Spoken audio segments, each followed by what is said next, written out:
Hello, my dear Franken friends, and welcome to Spookyou, your one-stop shop for all things ghastly and ghoulish. I'm your host, Barnabas Vixen. How horrible of you to join us. Curl up, invite your friends, and by all means, make sure those lights are out. That way it's harder to tell what may or may not be lurking around you. There's nothing like a good mystery, am I right? Tonight will feature a singular tale of devilish design, curated by those wicked weavers of woe. And without further ado, allow me to pass the reins on over to our vivacious voiceover virtuoso, Trey Falco, for tonight's sinister story. Please keep all limbs and side covers at all times. We wouldn't want anything to go missing now, would we?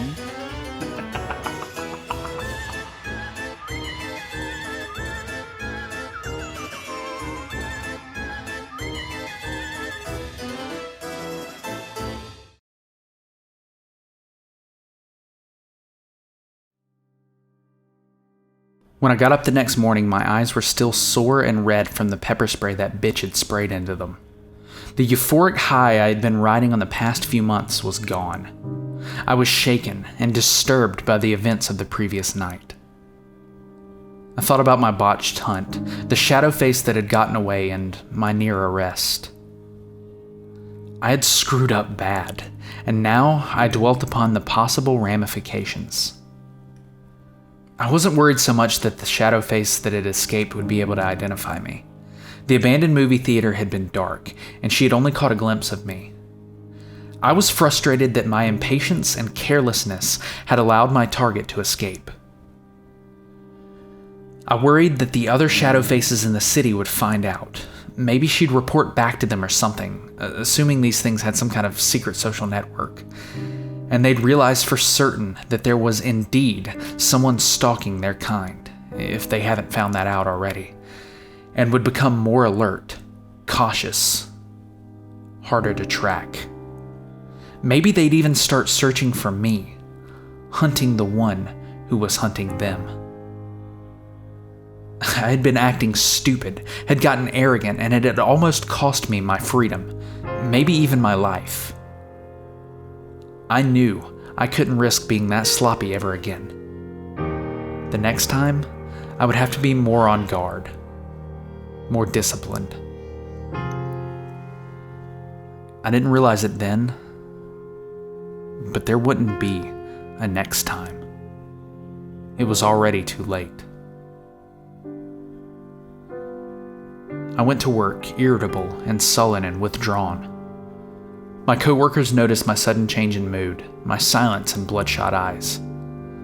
One of the baggers who I'd become friends with, Carrie, made a lighthearted joke about me partying too hard the night before, and I snapped and blew up at him right there at the front end of the supermarket, telling him to shut the fuck up and mind his own goddamn business. He looked at me in wide-eyed shock. All of my coworkers and their customers were looking at me, shocked by my sudden angry outburst, which was a far departure from the normally easygoing, amiable attitude they had gotten used to from me.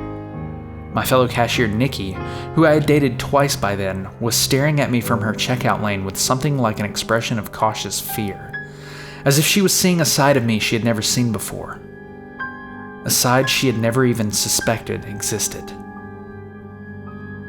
She looked at me as if I were a dangerous animal, a rabid dog that might suddenly attack.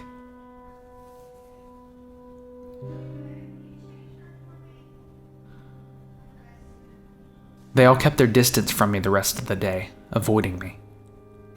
I didn't care. I was in no mood to apologize. I had too much trouble of my own to deal with. I left the supermarket when my shift ended that evening, not knowing that I would never see any of these people, my friends, ever again. When I got home, I cracked open a beer and turned the TV on. I watched it for about 30 seconds. Then the beer I was holding fell from my hand and splashed out upon the floor, foaming and hissing. I felt gut punched. My knees buckled and I sat down heavily on my bed, staring at the screen in shock. My own face stared back at me.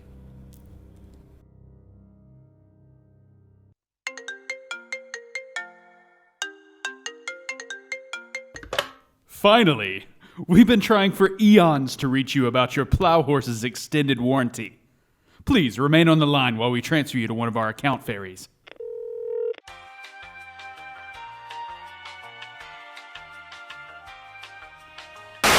While I'm sure you'd love to get back to that living nightmare, I've got something far more exciting.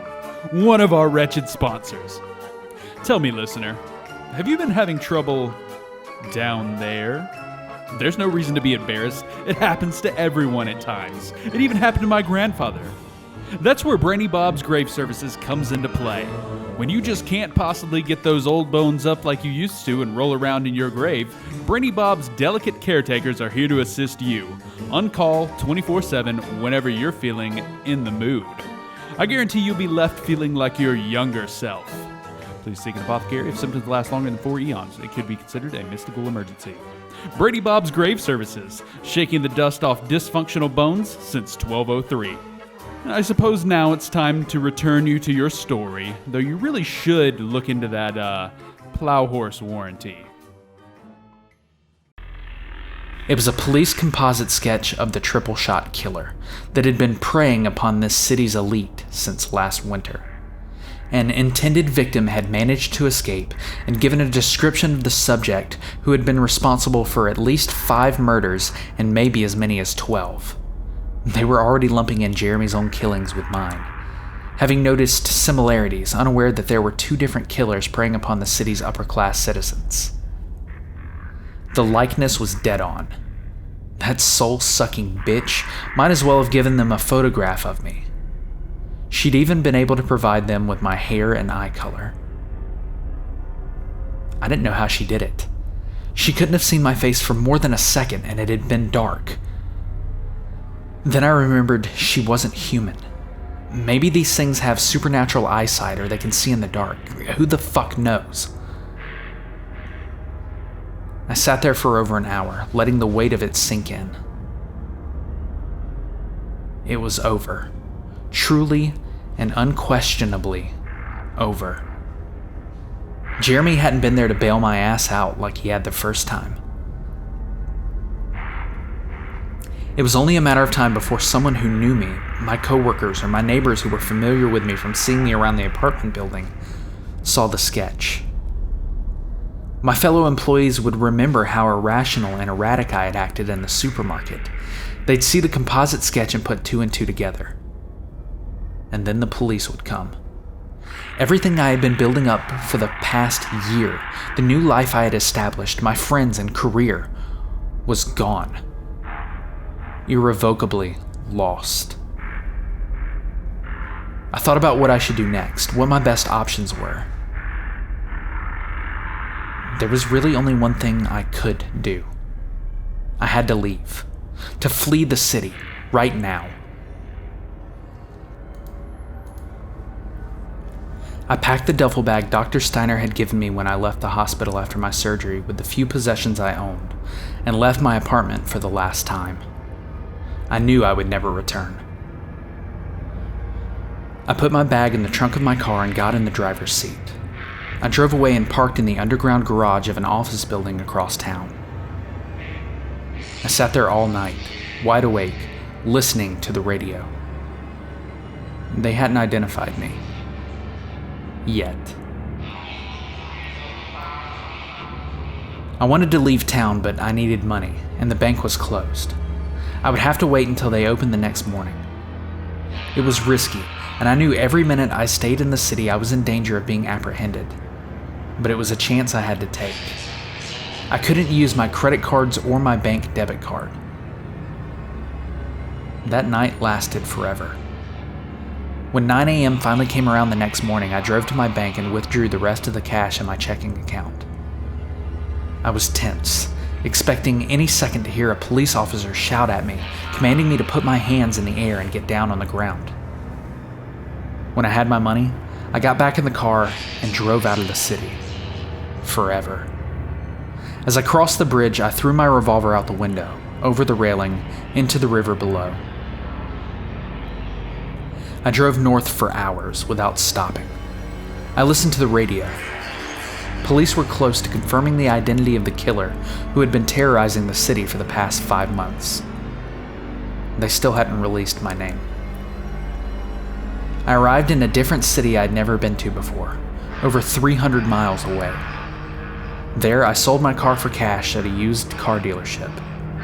After the transaction was complete, I walked down to a convenience store a couple blocks away and bought a pair of sunglasses. I went into the restroom, locked the door, removed my shaving kit from my duffel bag, and shaved my head at the sink.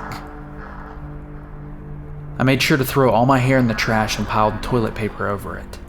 Then I put on the sunglasses. I used my phone to call a taxi and then threw my phone in the trash can outside, knowing the police could use it to track my location. I had the taxi drive me to the nearest bus station. I bought a ticket on a Greyhound for a city on the other side of the country I selected at random. And I headed west.